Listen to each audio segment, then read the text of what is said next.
Hello friends, आपका बहुत बहुत स्वागत है मेरे नए वीडियो में। इस वीडियो में हम लोग देखेंगे वैल्यूज़ एंड डेटा टाइप्स के पार्ट 3 को।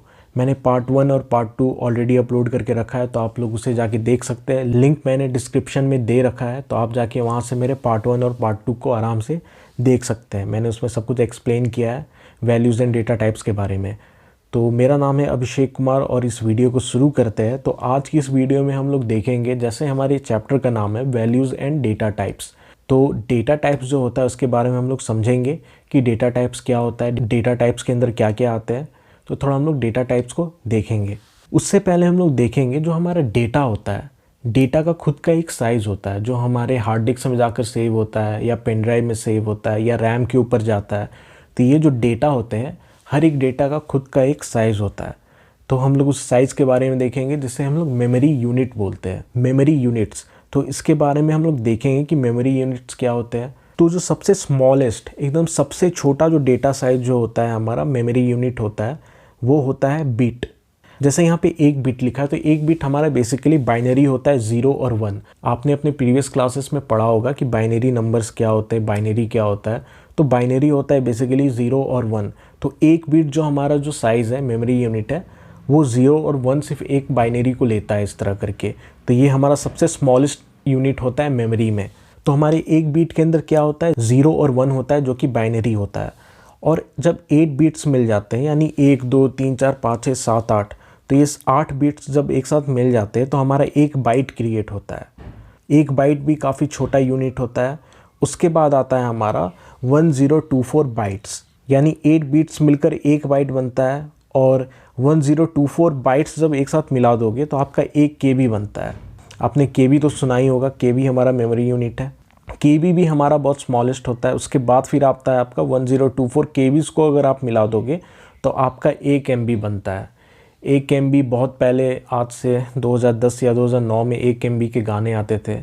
1 MB का कुछ आता था, कुछ फाइल साइज़ होते थे, 1 MB में कुछ कुछ आता था। तो अब 1 MB भी अब काफ़ी छोटा हो चुका है। उसके बाद फिर आप 1024 MBs को मिला दोगे तो आपका 1 GB जाकर क्रिएट होता है। और जब आप 1024 GBs को मिला दोगे तब जाकर आपका 1 TB बनता है। 1 TB का हमारा आजकल का हार्ड डिस्क आता है जो हम लोग लेते हैं, ख़रीदते हैं। और लगभग आजकल के सारे PC में 1 TB का हार्ड डिस्क तो लगा ही होता है। तो 1 TB बहुत बड़ा साइज़ होता है, बहुत बड़ा मेमोरी यूनिट होता है। इसके अंदर बहुत सारे फाइल्स आ सकते हैं। TB के बाद भी बहुत सारे मेमोरी यूनिट्स हैं, जैसे PB हो गया, EB हो गया, ये सब TB के बाद आते हैं। यानी आप सोच सकते हैं ये सब कितने बड़े मेमोरी यूनिट्स हैं। तो इस तरह हमारे बाइट्स मिलकर KB बनता है। एक बाइट में बाइनरी होता है, 0 और 1 होता है। 8 बिट्स मिल जाता है तब जाके हमारा एक बाइट बनता है। 1024 बाइट्स मिलकर एक KB बनता है। इस तरह फिर KB से MB बनता है, MB से GB बनता है, और GB से फिर TB हमारा बनकर आता है। इस तरह करके हमारे जो मेमोरी यूनिट्स हैं ये होते हैं। तो ये थे हमारे मेमोरी यूनिट्स। अब थोड़ा हम लोग देखेंगे डेटा टाइप्स इन जावा। कितने टाइप के डेटा टाइप्स होते हैं तो उनके बारे में हम लोग देखेंगे। जैसे हमारे होते प्रीमिटिव डेटा टाइप्स और फिर रेफरेंस डेटा टाइप्स होते हैं। और प्रीमिटिव डेटा टाइप्स के अंदर भी आते हैं हमारे इंटीजर डेटा टाइप्स और फ्लोटिंग डेटा टाइप्स। तो इंटीजर डेटा टाइप्स के अंदर बेसिकली हमारे आते हैं बाइट हो गया, शॉर्ट हो गया, INT हो गया, इंट हो गया, लॉन्ग हो गया। ये सब हमारे इंटीजर डेटा टाइप्स के अंदर में आते हैं। और फ्लोटिंग डेटा टाइप्स के अंदर क्या क्या आते हैं, फ्लोटिंग डेटा टाइप्स के अंदर हमारे आते हैं फ्लोट, डबल और बुलियन डेटा टाइप्स। ये सब हमारे फ्लोटिंग डेटा टाइप्स के अंदर आते हैं जो हम लोग जावा में यूज़ करते हैं। इंटीजर डेटा टाइप्स का भी यूज़ होता है जावा में, डिजिट्स वगैरह हम लोग जो लेते हैं। और फिर फ्लोटिंग डेटा टाइप्स भी हमारा यूज़ होता है। तो इन सब के बारे में देखेंगे कि जो बाइट हो गया, शॉर्ट हो गया, INT हो गया, लॉन्ग हो गया, ये सब कितने साइज़ लेते हैं मेमोरी के अंदर में। क्योंकि जब हम लोग प्रोग्रामिंग करते हैं, जब हम लोग इंटीजर का यूज़ करते हैं या फ्लोटिंग डेटा टाइप्स का जो हम लोग यूज़ करते हैं, तो जो हम लोग जो डेटा जो ये सब यूज़ करते हैं तो इसका एक साइज़ होता है अपना जो मेमोरी में जाके स्टोर होता है। तो इनका जो मेमोरी साइज़ होता है वो कितना होता है, कितना ये मेमोरी में स्पेस लेता है, तो इसके बारे में हम लोग देखेंगे।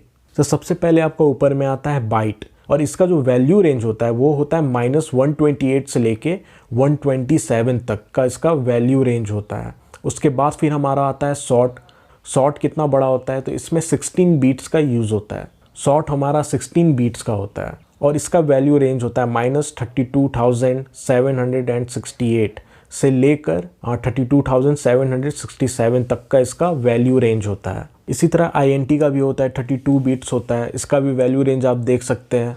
इसका भी वैल्यू रेंज आप देख सकते हैं -2 पे पावर 31 से लेकर 2 पे पावर 31 - 1, ये हमारा वैल्यू रेंज होता है INT का। इसी तरह लॉन्ग होता है, लॉन्ग का 64 बीट होता है, लॉन्ग में 64 बीट होता है, फ्लोट में 32 होता है, डबल में 64 बीट्स होता है और चार में CHAR 4 में 16 बीट्स होता है। और बुलियन हमारा सबसे छोटा होता है, बुलियन में सिर्फ 1 बीट होता है। 1 बीट यानी क्या होता है, बाइनरी जो हमारा 0 और 1 होता है। तो बुलियन मैंने आपको बताया था, बुलियन मतलब क्या होता है, बेसिकली आपका true and false. Previous videos में अगर आपने मेरे प्रीवियस वीडियोस को देखा तो आपको इन सब के बारे में पता होगा। तो बुलियन जो होता है वो बेसिकली होता है हमारा ट्रू और फॉल्स। इसमें आपका बाइनरी नंबर होता है, ट्रू आया यानी 1 और फॉल्स आया तो 0। तो ट्रू में 1 का वैल्यू होता है और फॉल्स जो है उसमें 0 का वैल्यू होता है। और हमारा जो बाइनरी होता है वो होता है 0 और 1, ठीक है।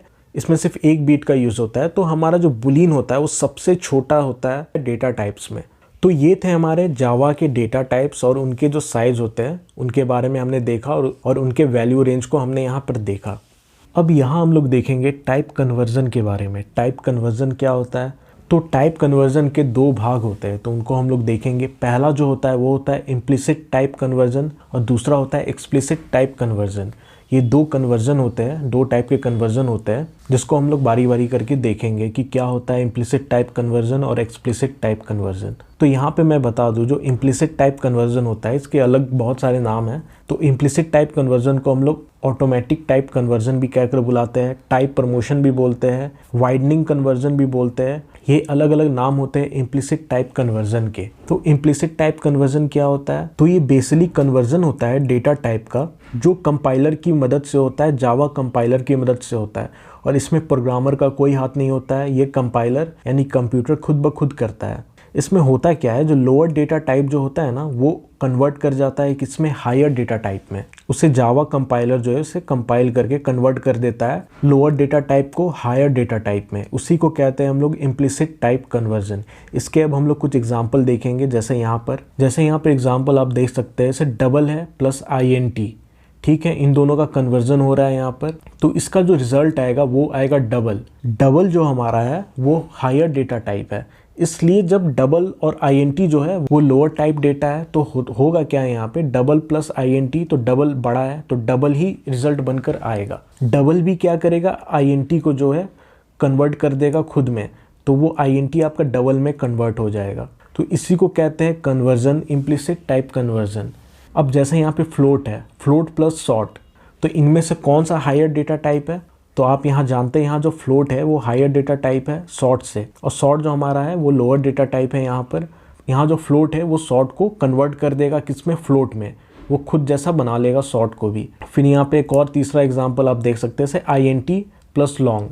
यहाँ पे क्या है, तो हमारा जो लॉन्ग है वो हायर डेटा टाइप है और INT जो है वो लोअर डेटा टाइप। तो जो INT वो किस में कन्वर्ट कर जाएगा, वो लॉन्ग में कन्वर्ट कर जाएगा। हमारा जो कंपाइलर है वो INT को लॉन्ग में कन्वर्ट कर देगा, क्योंकि लॉन्ग जो है वो हायर डेटा टाइप है और INT जो है लोअर डेटा टाइप है। तो यहाँ पर यही होगा कन्वर्जन करने पे। इसी को कहते हैं इम्प्लिसिट टाइप कन्वर्जन, जो कंपाइलर थ्रू, कंप्यूटर के थ्रू ये होता है और इसमें प्रोग्रामर का कोई हाथ नहीं होता है। और फिर जो यहाँ जो दूसरा आता है वो है हमारा एक्सप्लिसिट टाइप कन्वर्जन। इसमें क्या होता है, तो इसमें कंप्यूटर और कंपाइलर का कोई हाथ नहीं होता है। इसमें यूज़र जो है, जो प्रोग्रामर है, जो प्रोग्रामिंग कर रहा है, वो फोर्स करता है एक डेटा टाइप को कन्वर्ट होने के लिए। इसमें क्या हो सकता है, तो इसमें जो प्रोग्रामर है वो लोअर डेटा टाइप को हायर में कन्वर्ट करेगा, नहीं तो हायर को लो में कन्वर्ट करेगा। यानी ये प्रोग्रामर के हाथ में इसे प्रोग्रामर करता है, ना कि जावा का कंपाइलर खुद से। तो ये होता है हमारा एक्सप्लिसिट टाइप कन्वर्जन, जो कि इम्प्लिसिट टाइप कन्वर्जन का ठीक उल्टा है।